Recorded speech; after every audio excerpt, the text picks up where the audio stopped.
Hey everyone, thank you for joining me today. This is Genesis chapter 25. Abraham married another wife whose name was Keturah.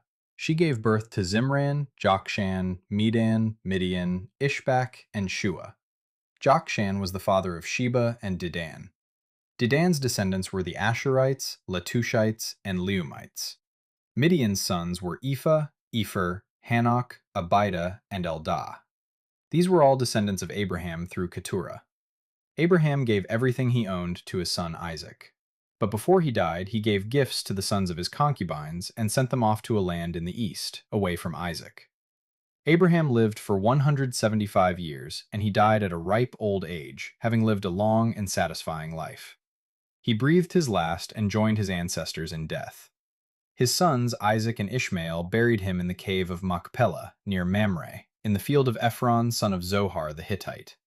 This was the field Abraham had purchased from the Hittites and where he had buried his wife Sarah.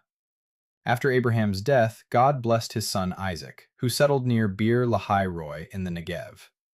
This is the account of the family of Ishmael, the son of Abraham through Hagar, Sarah's Egyptian servant. Here is a list, by their names and clans, of Ishmael's descendants. The oldest was Nebaioth, followed by Kedar, Adbeel, Mibsam, Mishma, Duma, Massa, Hadad, Tema, Jetur, Nephish, and Kedema. These 12 sons of Ishmael became the founders of 12 tribes named after them, listed according to the places they settled and camped. Ishmael lived for 137 years. Then he breathed his last and joined his ancestors in death. Ishmael's descendants occupied the region from Havilah to Shur, which is east of Egypt in the direction of Ashur. There they lived in open hostility toward all their relatives. This is the account of the family of Isaac, the son of Abraham. When Isaac was 40 years old, he married Rebekah, the daughter of Bethuel the Aramean from Padan Aram, and the sister of Laban the Aramean. Isaac pleaded with the Lord on behalf of his wife because she was unable to have children. The Lord answered Isaac's prayer, and Rebekah became pregnant with twins. But the two children struggled with each other in her womb. So she went to ask the Lord about it. "Why is this happening to me?" she asked. And the Lord told her, "The sons in your womb will become two nations. From the very beginning, the two nations will be rivals. One nation will be stronger than the other, and your older son will serve your younger son."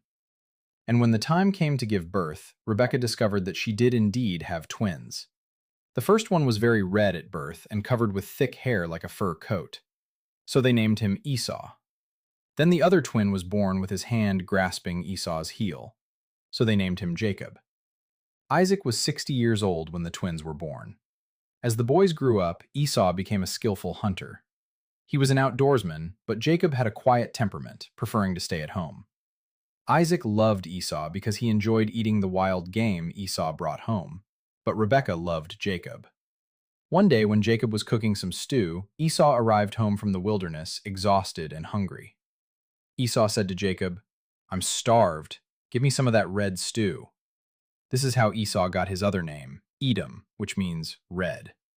"All right," Jacob replied, "but trade me your rights as the firstborn son." "Look, I'm dying of starvation," said Esau. "What good is my birthright to me now?" But Jacob said, "First you must swear that your birthright is mine." So Esau swore an oath, thereby selling all his rights as the firstborn to his brother Jacob. Then Jacob gave Esau some bread and lentil stew. Esau ate the meal, then got up and left. He showed contempt for his rights as the firstborn. Thank you for reading with me. Tomorrow we will read Genesis chapter 26. God loves you, and I'll see you tomorrow.